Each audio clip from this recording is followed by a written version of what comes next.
సంవత్సరం జూన్ నెల మాస ఫలితాలు తెలుసుకునే ప్రయత్నం చేద్దాం. మరి ముందుగా ఈ నెల ప్రారంభంలో ఉన్నటువంటి గ్రహస్థితి పరిశీలించినప్పుడు మరి కుంభరాశి అందే రాహుగ్రహం ఫ్రెష్గా మే 18నే రావడం జరిగింది. సుమారు 1.5 సంవత్సర కాలం పాటు రాహు కుంభరాశి అందే సంచారం జరుగుతుంది. ఇక మేషరాశిలో షష్టగ్రహ కూటమి విడిపోయి సింగిల్గా శని భగవానుడు ఒక్కడే మీనరాశిలో సంచరించడం జరుగుతుంది. ఇంకా 2.5 సంవత్సరాల పాటు అదే రాశిలో అటు ఇటుగా వక్రించినప్పటికీ అదే రాశిలో సంచరించడం జరుగుతూ ఉంటుంది. మరి మేషరాశిలో శుక్రుడు, వృషభ రాశిలో రవి బుధ గ్రహాలు, మిథున రాశిలో మరి కొత్తగా మారినటువంటి మే 15 నుంచి అదే రాశిలో సంవత్సరం పాటు గురుగ్రహ సంచారం మిథున రాశిలో. ఇక కర్కాటక రాశిలో ఈ నెల ప్రారంభంలో కుజుడు జూన్ 6వ తారీఖు వరకు సంచరిస్తూ జూన్ 6 తర్వాత సింహరాశిలోకి ప్రవేశించడం జరుగుతుంది. మరి చివరగా సింహరాశి అందే కేతుగ్రహ సంచారం ఇంకా సుమారు 18 నెలల పాటు అదే రాశిలో సంచరించడం జరుగుతుంది. అయితే ఈ నెల ప్రత్యేకత ఏంటంటే ఈ నెల ప్రారంభంలో గ్రహాలన్నీ రాహుకేతువుల మధ్య ఉండిపోవడం వల్ల ఒక విధమైనటువంటి గోచారరీత్యా కాలసర్పదోష ప్రభావం ఏర్పడింది. అలాగే వృషభ రాశిలో రవి బుధుల సంచారంతో బుధాదిత్య యోగం ఏర్పడింది. కర్కాటక రాశిలో కుజ చంద్రుల ప్రభావంతో చంద్రమంగళ యోగం ఏర్పడడం జరిగింది. ఈ 3 యోగాలు కూడా ఎంతో కొంత వివిధ రాశుల వారి మీద ఎక్కువ ప్రభావాన్ని చూపడం జరుగుతుంది. వృశ్చిక రాశి వారికి జూన్ నెల మాస ఫలితాలు తెలుసుకునే ప్రయత్నం చేద్దాం. ఈ నెల ప్రారంభంలో ఈ వృశ్చిక రాశి వారికి 4, 10 స్థానాల మధ్య ఒక విధమైనటువంటి గోచార కాలసర్పదోషం ఏర్పడింది. ఈ ప్రభావం వల్ల 10వ భావానికి 4వ భావానికి చెందిన కారకత్వాల విషయంలో కొన్ని అనుకోని మార్పులు జరిగే అవకాశం ఉంది. సాధారణంగా ఈ యోగ ప్రభావం ఎలా ఉంటుందంటే మనం ఒకటి అనుకుంటే వేరొకటి జరిగే అవకాశం ఉన్నది. ముఖ్యంగా దేనికైనా 4వ స్థానం అన్నది ఇంపార్టెంట్. మాతృస్థానం, విద్య, వాహనం, స్థిరాస్తులు, చదువు, సుఖస్థానం, క్యారెక్టరు, మన నడవడిక, అలవాట్లు, డ్రింకింగ్ హ్యాబిట్స్ ఇవన్నీ 4వ స్థానం బట్టి చెప్పడం జరుగుతూ ఉంటుంది. ఆ 4వ స్థానంలో ఇప్పుడు రాహుగ్రహ సంచారం వల్ల మరి విద్యార్థులకి అనుకున్న బ్రాంచ్లో సీట్ రాకపోవచ్చు. స్థిరాస్తి సంబంధించిన విషయాల్లో మనం ఏదో ఒక స్థిరాస్తి కొందామనుకుంటే అది సరిగ్గా దొరకకపోవచ్చు. అమ్మే ప్రయత్నం కూడా వాయిదా పడవచ్చు. ముఖ్యంగా స్థిరాస్తులు, భూముల విషయంలో ఏదో ఒక డిస్ప్యూట్స్ రావటం వల్ల అవి మనకు కరెక్ట్గా ఉపయోగించుకోకపోవచ్చు. అలాగే మీ యొక్క స్థిరాస్తులు, వాహనాలు ఇతరులు ఎక్కువగా ఉపయోగించుకుంటూ ఉంటారు. అంటే మీరు ఏదో అమెరికాలోనో ఇంకో రాష్ట్రంలో ఉంటే ఇవన్నీ వేరే మీ బంధువులు ఎంజాయ్ చేస్తుంటారు. ఆ విధంగా కూడా జరిగే అవకాశం ఉన్నది. ఇంకా 10వ స్థానంలో కేతు ఏంటంటే ఉద్యోగ ప్రయత్నాలు. మీరు ఒక ఉద్యోగం ప్రయత్నం చేస్తుంటే వేరొక ఉద్యోగం లాంటిది రావడం జరుగుతూ ఉంటుంది. సో ఏదైనా ఒక ప్రయత్నం చేసిన ఒక ప్రయోజనం లేని ఫలితం మాట. ఏదో ఎంత కష్టపడినా చివరికి ఆ ప్రయత్నం అంతా వేస్ట్ అవుతూ ఉంటుంది.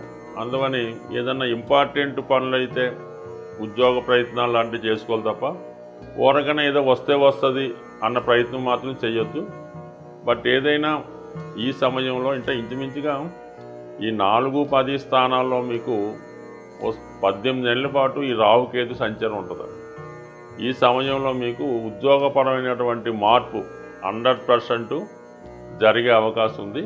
99% ఈ వృశ్చిక రాశి వారికి మే 15 తర్వాత ఆల్రెడీ మనం జూన్లోకి ఎంటర్ అయ్యాం కాబట్టి ఈ జూన్ నెలలో తర్వాత రాబోయే రోజుల్లో కంపల్సరిగా ఉద్యోగపరమైనటువంటి మార్పు రావడం జరుగుతుంది. దానికి ప్రిపేర్గా ఉండండి. తప్పనిసరి పరిస్థితుల్లో ఉద్యోగం మార్పు జరగవచ్చు. ఇంకా ముఖ్యంగా ఈ రాశి వారికి రాశ్యాధిపతిగా ఉన్నటువంటి గురువు అష్టమ స్థాన సంచారం. ఇది ఒక విధంగా ఉన్నత విద్య అభ్యసించే వాళ్ళకి, అలాగే ఆధ్యాత్మిక రంగంలో ఉన్న వాళ్ళకి చాలా అనుకూలంగా ఉంటుంది. చాలా నిగూఢంగా ఉన్నటువంటి రహస్యాలు తెలుసుకుంటారు. మీ ఆలోచన విధానం, అలవాట్లలో చాలా మార్పు రావడం జరుగుతూ ఉంటుంది. అంటే 8లో ఉన్నటువంటి గురువు ధనస్థానాన్ని, తన స్వక్షేత్రాన్ని వీక్షిస్తాడు.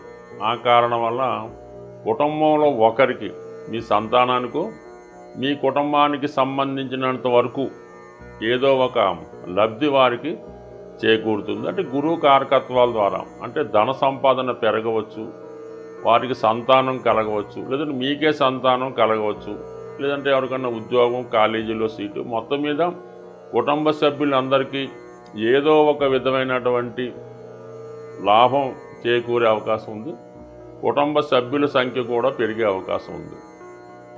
అయితే మోక్షాన్ని కోరుకునే వారికి, ఎవరైతే వారి బాధ్యతలు సంపూర్ణంగా తీర్చుకొని ప్రశాంతంగా ఆధ్యాత్మికంగా ఏదైనా జీవితం గడుపుదాం అనుకున్న వాళ్ళకి కొంతవరకు ఏదైనా ఒక ఆధ్యాత్మిక కేంద్రంలో ఏదో ఒక ఇల్లు కొనుక్కొని అక్కడ హ్యాపీగా ఉండే అవకాశం ఉంది. కొంతమందికి ఏదైనా ఆశ్రమంలో చేరి అక్కడ శేష జీవితం గడపడం, ఇంకా మరీ మన కర్మ బాగపోతే ఏదైనా ఓల్డేజ్ హోమ్లో చేరి అక్కడ వారితో ప్రశాంతమైనటువంటి జీవితం గడపడానికి కూడా ఈ గురువు మీకు సహకరించే అవకాశం ఉంది. అయితే పెద్దగా బాధ పెట్టే అవకాశం ఉండదు. ఎక్కడున్నా మీకు కొంతవరకు ఆనందంగానే ఉంటుంది. అందరూ బాగున్నారన్నటువంటి ఆలోచన కూడా ఉంటుంది. కాబట్టి దీనికోసం ఏమీ దిగులు పడక్కర్లేదు. ఈవేళ కాకపోతే రేపైనా ప్రతి ఒక్కరి జీవితంలో ఇదే జరుగుతుంది. కాబట్టి ముందుగానే ప్రిపేర్ అవుతే అది హ్యాపీగా ఉంటుంది. ఏదైనా మనం అనుకుని జరిగితే పెద్ద బాధ ఉండదు, అనుకోనివి జరిగినప్పుడే ఇబ్బంది ఉంటుంది. కాబట్టి సో కొంత ప్రిపేర్గా ఉండండి. ఇంకా మనకి ముఖ్యంగా వేరొక విధంగా 6వ స్థానంలో శుక్రగ్రహ సంచారం. ఇది కొంతవరకు స్త్రీలతో విరోధం రావచ్చు. భార్యకి లేదా జీవిత భాగస్వామికి ఏదైనా హెల్త్ పరమైనటువంటి ఇబ్బందులు వచ్చే అవకాశం ఉంది. అలాగే 5వ స్థానంలో సాటర్న్ ఉండడం వల్ల ఇది కొంతకాలంగా వృశ్చిక రాశి వారికి ఎన్నిసార్లు చెప్పినా వాళ్ళు ఏదో విధంగా ఈ ఆన్లైన్ గేమ్స్, బెట్టింగు, జోదం ద్వారా పోగొట్టుకుంటూనే ఉన్నారు. ఇంకా ఇంకో 2.5 సంవత్సరాల పాటు పంచమ స్థానంలో శనిగ్రహ సంచారం ఈ వృశ్చిక రాశి వారికి ఎట్టి పరిస్థితుల్లో కూడా ఈజీ మనీ, బెట్టింగు, ఆన్లైన్ గేమ్స్కి దూరంగా ఉంటేనే ఇప్పటికైనా వారి జీవితంలో బాగుపడే అవకాశం ఉంటుంది. అన్ని సమస్యలకి మూలం ధనం. అందుకే ధనం మూలం మిథం జగత్ అన్నారు. ధనం ఖర్చు పెట్టడం అన్నది చాలా సులభం, సంపాదించడం అన్నది చాలా కష్టం. అయితే ఈ ధనం సంపాదించడానికి ఒక సులువైనటువంటి మార్గాన్ని తెలియజేయడం జరుగుతూ ఉంటుంది. అది మీకు ఈ నెల ఫలితాల్లో ఈ అద్భుతమైనటువంటి ధనయోగాన్ని కలిగించే రెమెడీ మీకు చెప్పడం జరుగుతూ ఉంటుంది. ఇది కొంతవరకు మీరు చేయవలసిందల్లా ధనానికి అధిదేవత అయినటువంటి లక్ష్మీ అమ్మవారికి ఇష్టమైనటువంటి రోజు శుక్రవారం.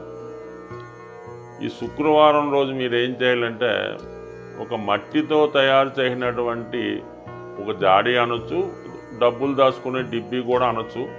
పూర్వకాలం మట్టితోనే తయారు చేస్తూ ఉండేవి ఈ ధనం దాచుకునేవి. అందుకని ఈరోజు కూడా పాత ఇళ్ళై పడగొట్టినప్పుడు, తవ్వినప్పుడు దొరుకుతూ ఉంటాయి కొంతమందికి. అటువంటి మట్టితో తయారు చేసినటువంటి డిబ్బీ ఒకటి తీసుకోండి శుక్రవారం రోజు. దాన్ని శుభ్రంగా మంచినీళ్ళతో శుభ్రం కడిగేసి పసుపుతో దాన్ని రాసి ఒక మూల పెట్టుకొని ప్రతి శుక్రవారం కూడా 6వ సంఖ్య వచ్చేలాగా ధనం అందులో వేయాలి. 6 రూపాయల, 60 రూపాయల, 600, మీకు ఇంకా ఓపుకుంటే 6000 అన్నది ప్రతి శుక్రవారం అందులో డ్రాప్ చేయవలసి ఉంటుంది. అందులో వేయాలన్నమాట. పక్కన పెట్టాలి. అది దేవుని దగ్గర పెట్టడం నమస్కారం పెట్టడం. అయితే ఈ శుక్రవారం రోజు మిగతా డబ్బులు మీరేమీ కూడా ఖర్చు పెట్టకూడదు. ఇందులో చేసిన ₹6 మాత్రమే అందులో వేయాలి. మిగతాదంతా కూడా ఆ రోజు ఏ ఒక్క రూపాయి కూడా మీ ఇంటి నుంచి బయటికి వెళ్ళకూడదు. అలాగని ఫోన్పేలు, గూగుల్ పేలు చేయకూడదు. ఆ నియమం మీరు పాటించి ఈ శుక్రవారం మనీ వెళ్లకుండా ఉంటూ ప్రతి శుక్రవారం వీలైతే ఇంక పెంచుకుంటూ వెళ్ళిపోండి.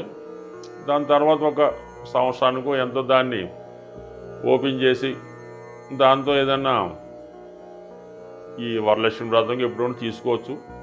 గోల్డ్ ఏదన్నా కొని అది అమ్మవారి పూజకి ఉపయోగపడేలాగా, ఇది బంగారు పుష్పాలు, ఓ బంగారం కిరీటమో, లేదంటే బంగారంతో చేసినటువంటిది ఏదన్నా ప్లేటు ప్రసాదం పెట్టడానికో గ్లాసో కొని అమ్మవారి దగ్గరే పెడతా ఉండండి.